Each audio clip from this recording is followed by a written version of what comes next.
Clays on the Brain, we explore the mental game. Look into my eyes. Aaron's Arrows, we put Mr. Heading's hand-eye coordination to the test. Welcome to Claysports.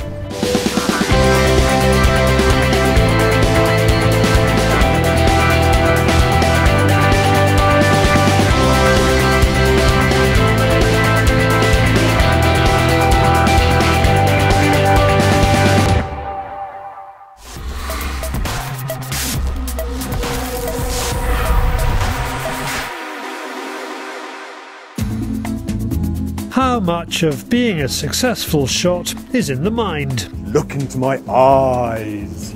Quite a bit, actually. Focus. Now, some of you may be a tad sceptical about brain training, but as we're about to hear, it's not just about see the clay, feel the clay, be the clay. Visualise, visualise, visualise. You will be a champion. No, you won't. Work hard. This is not, of course, how Henry Hopking normally speaks to a client, but it's what many people might expect. So today we're lifting the lid and delving into how brain training and understanding your body, mind and spirit can make you a better, more consistent shot. Proper terms, I'm a psychophysiologist. Bit of a mouthful. So what I'm doing, I'm looking at the interaction between your body, the physiology, and what you're doing with your mind. We can measure what your level of focus is, what your level of stress, nerves, too much relaxation. These are all levels that fluctuate while you're shooting. So yeah, I'm a sports neurologist teaching you how to control your mental states. Is he an athlete's dirty secret? Certainly not in America, and things are changing in the UK too. I've had situations at shooting, actually here at Sporting Targets, I've been with a student and we're walking along and suddenly he disappears in the other direction.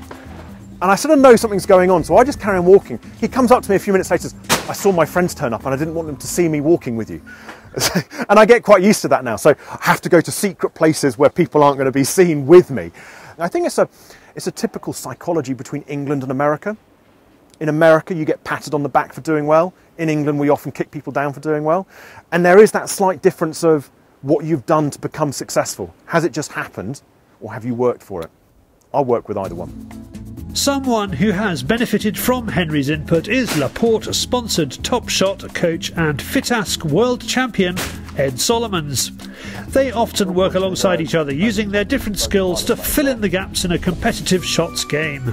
Since I started working with Henry, I suppose I was, I reckon 19 or 20. I was just coming out of the juniors. And the reason that I decided to work with Henry is because I thought I was at a level where I was good enough to be okay, but I thought coming out of the juniors and stepping into the seniors, I knew I was going to come up a bit short.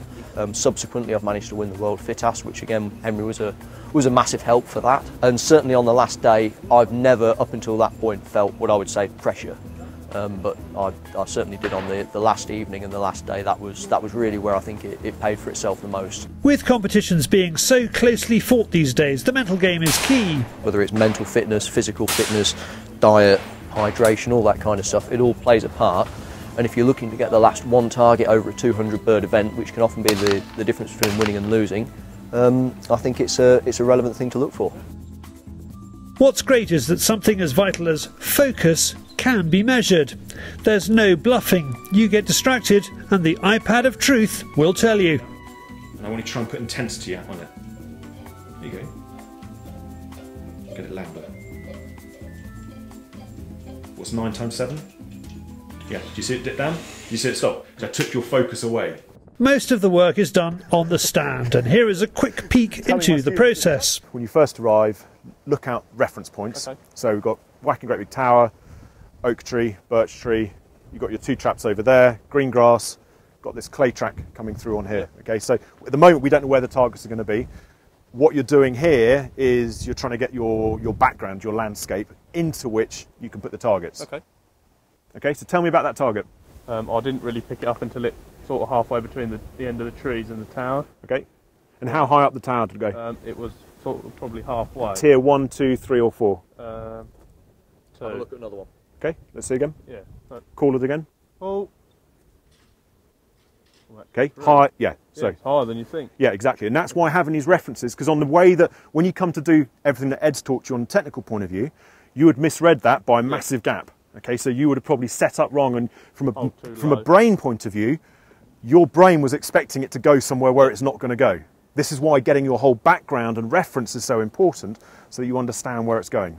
On another stand, Ed picks up a few areas where Dave's technique needs some fine-tuning. Just got David to shoot a very fast quartering away bird from his left-hand side. There were a couple of very basic mistakes there that he made, which has basically ruined the shot from the off, so we're going to run over the points there. On a shallow angle target such as this, there's not much lateral movement, and if your hold point comes too far back to the trap house, which David did, the target beats you, you end up having to throw the gun after it, you end up injecting a load of gun speed into the equation, and you go way past the target and miss it in front. So on this one, Dave, what I want you to do, rather than pulling your hold point back to here, I actually want you to come probably only a quarter of the way back from your kill point. So your kill point's going to go out over the top of the broken pile of clays there. Wind yourself back no further than to the right-hand side of those broken up bits of rubble. Visual hold point's going to come back here, but you need to leave the gun out. Don't be tempted to let the gun drift back with your eyes. And you're going to watch it come out to your barrel, very short move, punch into the bottom end of it. Okay, so minimal gun movement, 90% of the shot's going to be done with your eyes rather than the gun. Okay? Mental strength is just part of the complement of skills a top athlete needs to win. But when so much emphasis is placed on nutrition and fitness, surely it's a no-brainer to think that getting your mind in the right place is important before you pull the trigger. If you want to have a chat with Henry, you can contact him via thebraintrainingcompany.com. And if you want some coaching, contact Ed via edsolomons.com. We will have more from Henry over the coming months. Thank you, Henry and Ed. Food for thought there. Coming up, Mr. Heading swaps cartridges for arrows. But first, it's Roundup. It's our clay roundup. 1 minute of what's going on in the world of clay shooting. It's the last few weeks to qualify for the Ultimate Pair Challenge at the Royal Berkshire Shooting School, where either a Range Rover Sport or a pair of custom handmade Browning B25 shotguns to your own specifications are up for grabs, as well as a £5,000 Rolex. Joe Neville has been made an MBE in the New Year's Honours List. The 71-year-old runs a shooting ground in Derbyshire and has had a phenomenal career as both shooter and coach to many of the UK's best clay shooters.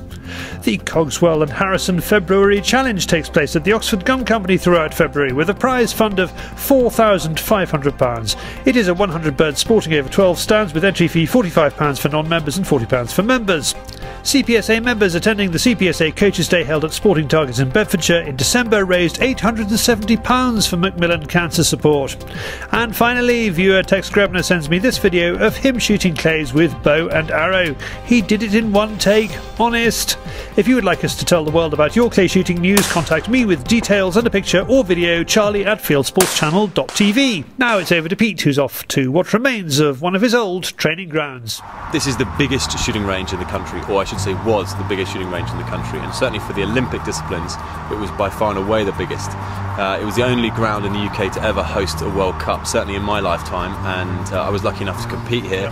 So a year ago Southern Counties closed and the guns fell silent. This is my range, the range I spent 6, sometimes even 7 days a week training on, and it's quiet, very, very quiet. But there's some fantastic news, and Kevin Newton has just informed me that he is going to try and open twice a week, shoot a few sporting targets, and it's exciting. Although it's not the Olympic disciplines, it's great to have some form of shooting back at Southern Counties.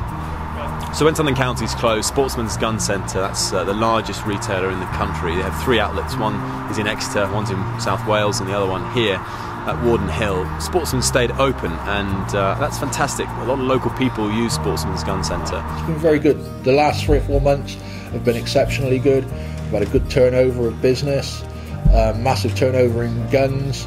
It has been absolutely sensational. We've got no intention of being anywhere else but here at the moment. Funny enough, I've just been here and bought a gun, so it just shows you that we're all still using it. I was shooting yesterday locally, and a lot of people were talking about nipping up here and buying a few cartridges, a few items of clothing, and possibly even a gun or two. And it's a real hub. You know, it's great to catch up with old friends here as well, have a cup of coffee, and pick up some shells. You know, whatever it is, they're here to help, and it's so great that they're still here. Now, Laporte doesn't just make traps and clays, they also created the discipline Laporte Archery. So, can a clay shooter hit the target? It's Challenge Aaron.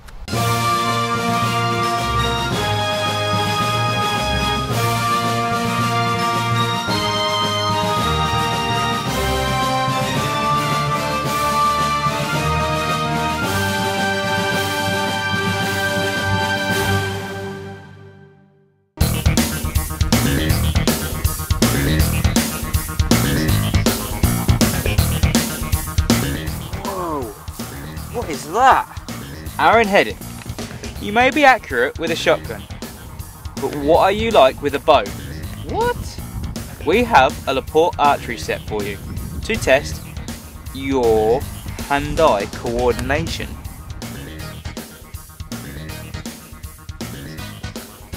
Okay, hand-eye coordination.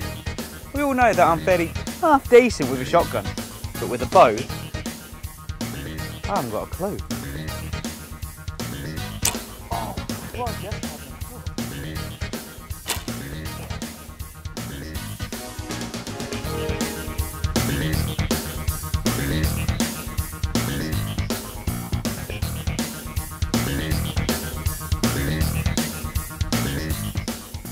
I've never done it before, and I hit the target with a third shot. Incredible. Hand-eye coordination is everything. I hope this goes to show how important it is. Thank you very much for watching. Stay tuned.